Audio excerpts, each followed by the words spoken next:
Si tu es visiteur ici au Canada et que tu désires, comme beaucoup d'autres, rester vivre de façon permanente au Canada, tu as dû te rendre compte que c'est extrêmement et c'est de plus en plus difficile de pouvoir passer des visiteurs à travailleurs temporaires. C'est de plus en plus compliqué pour les visiteurs de pouvoir changer leur statut malgré qu'ils sont sur le territoire. Moi, je connais plusieurs personnes qui viennent du Cameroun, de la Côte d'Ivoire, du Sénégal, qui sont ici déjà depuis plusieurs mois et qui n'arrivent pas à trouver un travail et changer leur statut de visiteur à travailleur temporaire pour pouvoir rester beaucoup plus longtemps, même si c'est avec un permis de travail fermé. Et moi, ce qui m'a interpellé, c'est que moi, j'habite dans une ville de 12 000 habitants qu'on appelle Montmagny, à une soixantaine de kilomètres de Québec. Et j'ai remarqué bizarrement que ces 5-6 derniers mois, il y a eu beaucoup de travailleurs temporaires étrangers qui sont entrés à Montmagny.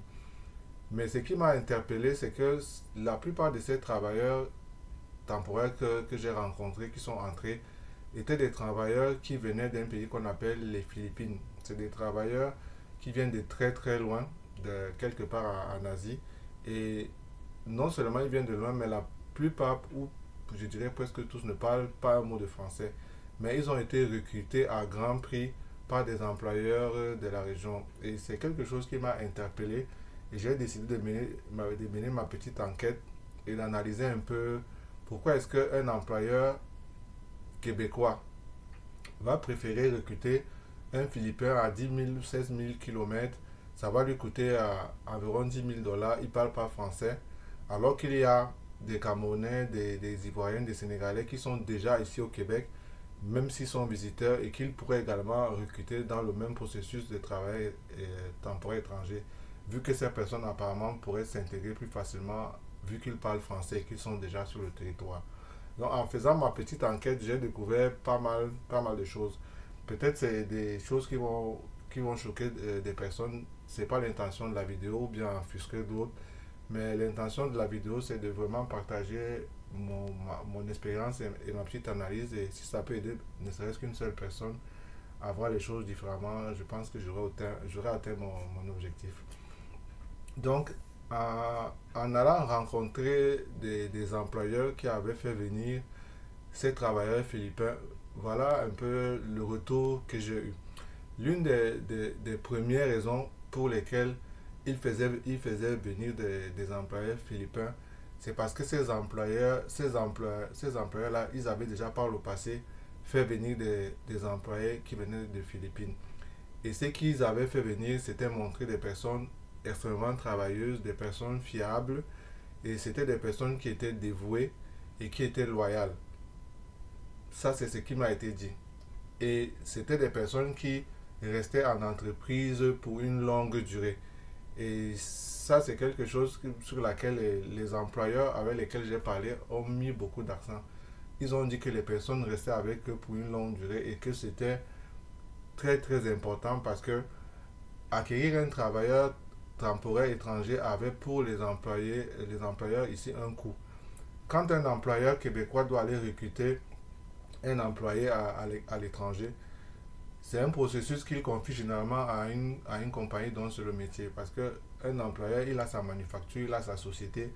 C'est pas son métier de gérer la procédure. Il va confier le mandat à une compagnie spécialisée de recrutement à l'étranger. Et ça coûte généralement entre 7 à 10 000 dollars, dépendamment de la compagnie avec laquelle il fait l'affaire.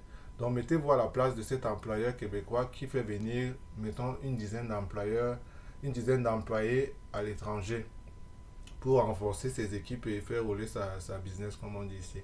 Ça lui a coûté 100 000 dollars. C'est un gros investissement. Et comme tout investissement, il s'amortit sur une certaine période.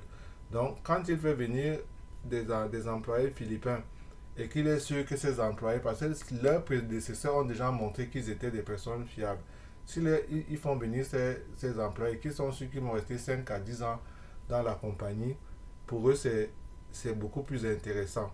Donc, ils préfèrent faire venir ces personnes-là parce qu'ils vont amortir leur investissement et ils vont être vraiment satisfaits de la qualité du travail. Parce que, en dehors du fait que les employés de Philippins étaient beaucoup plus stables, plus sérieux et travailleurs, L'autre aspect pour lequel ils aimaient ces employés-là, c'était justement pour leur honnêteté et leur mettons, leur droiture.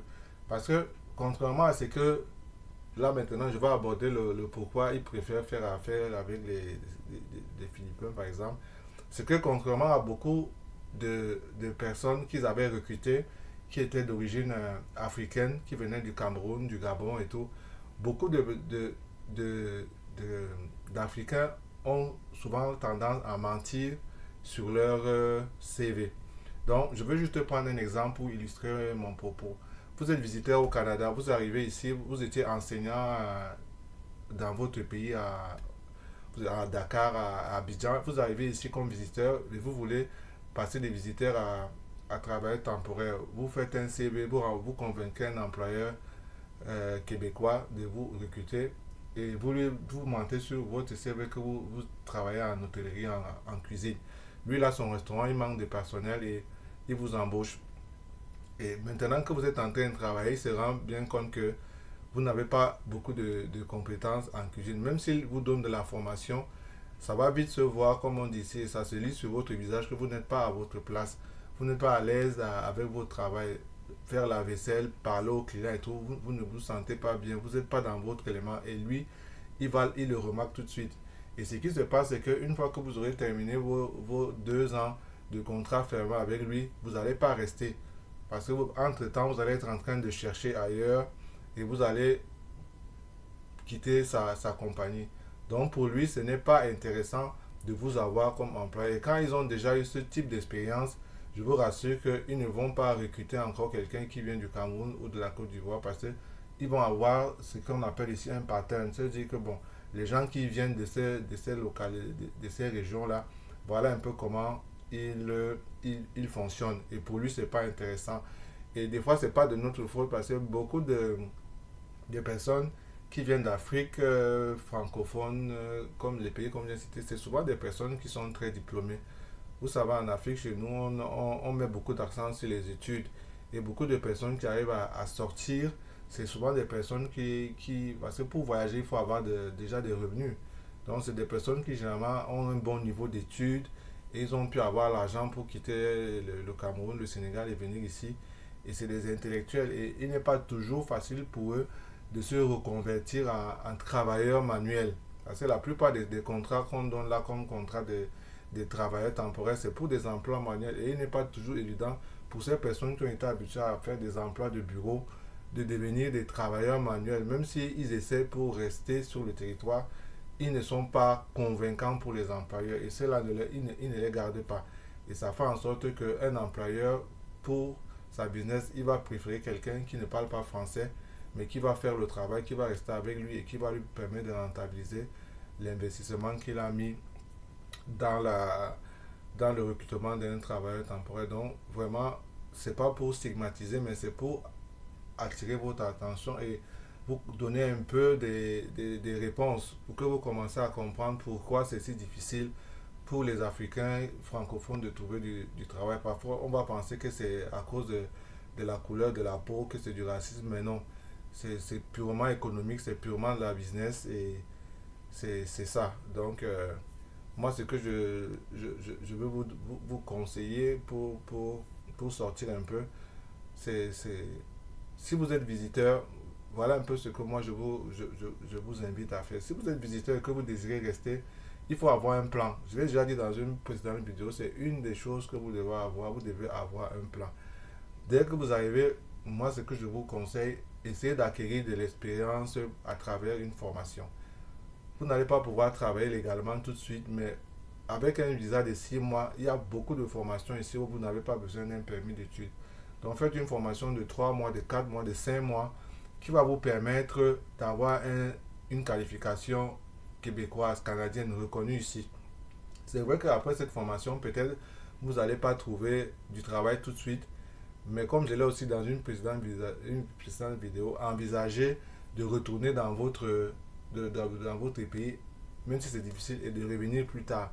Et de continuer à votre recherche d'emploi pour transformer votre statut de visiteur en travailleur temporaire. Même quand vous allez rentrer, vous pouvez continuer à postuler maintenant en ajoutant cette formation que vous avez faite en étant, quand vous étiez en vacances ici.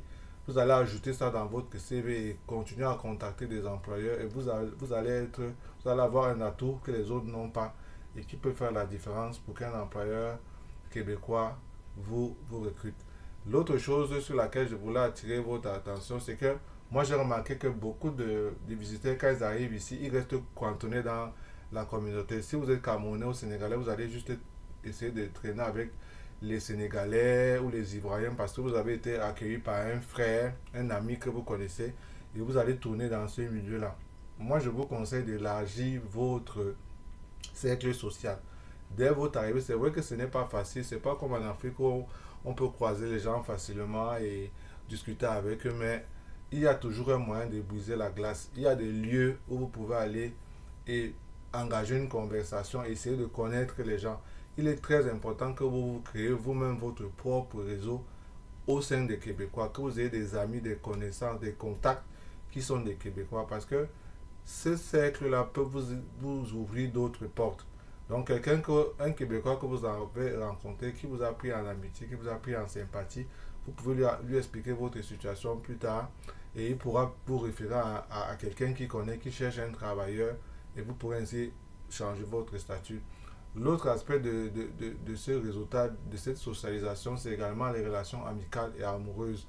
Parce que parfois, quand vous vous extériorisez comme ça, vous pouvez rencontrer l'âme sœur, vous pouvez trouver un mari, une femme, et au lieu de vouloir absolument changer votre statut comme visiteur à travailleur temporaire, vous pouvez maintenant le faire d'une autre façon, peut-être en vous mariant ou en commençant une relation qui va vous permettre par la suite de construire quelque chose qui va vous amener peut-être vers un parrainage ou vers quelque chose qui est différent juste de se focaliser sur un permis de travail temporaire.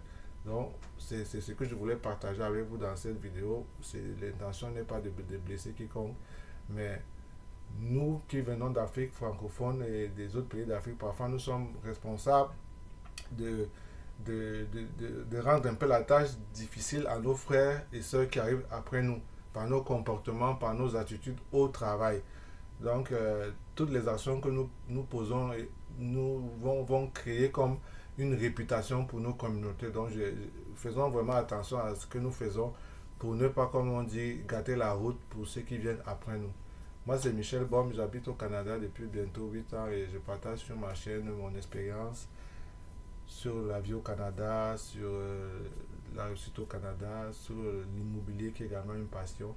Donc, abonne-toi à la chaîne si tu as aimé la vidéo, partage-la et rendez-vous à la prochaine vidéo. Salut, ciao.